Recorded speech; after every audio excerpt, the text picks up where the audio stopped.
ఆప్షన్స్లో call option, put option అంటే insurance లాంటివి. సపోజ్ మీకు ₹1,00,00,000 టర్మ్ ఇన్సూరెన్స్ కావాలంటే ప్రతి సంవత్సరం 15,000, 20,000, 25,000 ప్రీమియం కట్టాల్సి వస్తుంది మీ ఏజ్ బట్టి.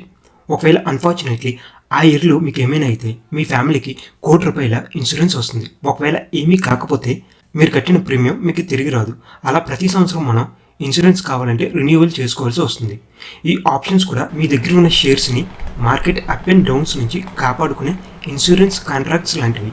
కానీ వీటిని ఎక్కువ మంది ట్రేడింగ్కి వాడుతారు. ఆప్షన్ ట్రేడింగ్ చేయాలా వద్దనేది మీ పర్సనల్ చాయిస్.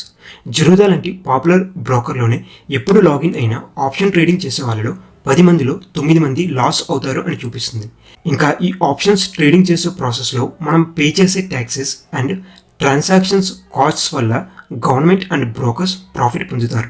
ఆప్షన్స్ మెయిన్ ఉద్దేశం మన పోర్ట్ఫోలియోని ఇన్సూరెన్స్ చేసుకోవడం, ట్రేడింగ్కి వాడడానికి కాదు. ఇంకా మీ ఇష్టం. ఫస్ట్ మనం పుట్ ఆప్షన్ అంటే ఏంటో చూద్దాం. సపోజ్ మీ దగ్గర హెచ్డిఎఫ్సి బ్యాంక్ షేర్స్ ఉన్నాయనుకోండి ₹1,700 దగ్గర. కానీ మీరు హెచ్డిఎఫ్సి బ్యాంక్ షేర్ 1 మంత్లో ₹1,600 పడిపోతుంది అనుకుంటున్నారు. అలాంటప్పుడు మీరు హెచ్డిఎఫ్సి బ్యాంక్ 1,700 1 మంత్ పుట్ ఆప్షన్ని బై చేశారు అనుకోండి, ఒక ₹10 ప్రీమియంతో. ఒకవేళ ఆ మంత్లో హెచ్డిఎఫ్సి బ్యాంక్ షేర్ ప్రైస్ ₹1,600 పడిపోతే మీకు ₹100 ప్రాఫిట్ వస్తుంది. ఒకవేళ ₹50 పడిపోతే మీకు ₹50 ప్రాఫిట్ వస్తుంది. ఇలా ఎంత పడిపోతే మీకు అంత ప్రాఫిట్ వస్తుంది.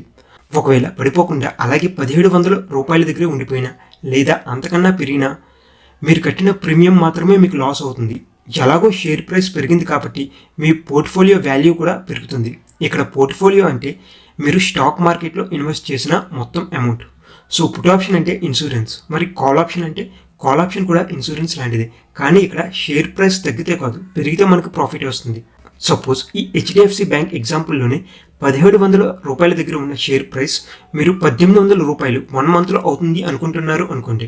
అప్పుడు మీరు HDFC bank 1,700 1 month call option ₹10 ప్రీమియంతో కొన్నారు అనుకోండి. ఆ మంత్లో హెచ్డిఎఫ్సి బ్యాంక్ షేర్ ప్రైస్ ఎంత పెరిగితే మీకు అంత లాభం.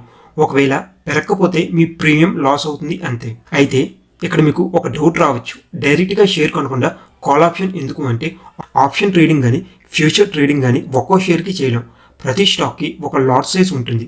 హెచ్డిఎఫ్సి బ్యాంక్కి 550 షేర్లు, రిలయన్స్కి 250, ఐటీసీకి 1600, నిఫ్టీకి 25, బ్యాంక్ నిఫ్టీకి 15. ఇలాగా ప్రతి కంపెనీకి ఒక లాట్ సైజ్ ఉంటుంది. మీరు గూగుల్లో సెర్చ్ చేస్తే ఆ కంపెనీ యొక్క లాట్ సైజ్ ఎంతో మీకు తెలుస్తుంది. అంటే ఒక కంపెనీకి సంబంధించి అన్ని యూనిట్స్ మీ దగ్గర ఉంటేనే అది ఒక లాట్ సైజ్ అవుతుంది. సపోజ్ మీరు హెచ్డిఎఫ్సి బ్యాంక్ ఒక లాట్ కొనాలి అంటే 550 షేర్స్ ఇంటూ ₹1,700. ఇక్కడ 1,700 అంటే ఆ షేర్ యొక్క కరెంట్ ప్రైస్. మొత్తం ఎంత అవుతుంది? ₹9,35,000 క్యాపిటల్ కావాలి మీరు ఒక హెచ్డిఎఫ్సి బ్యాంక్ లాట్ కొనాలంటే.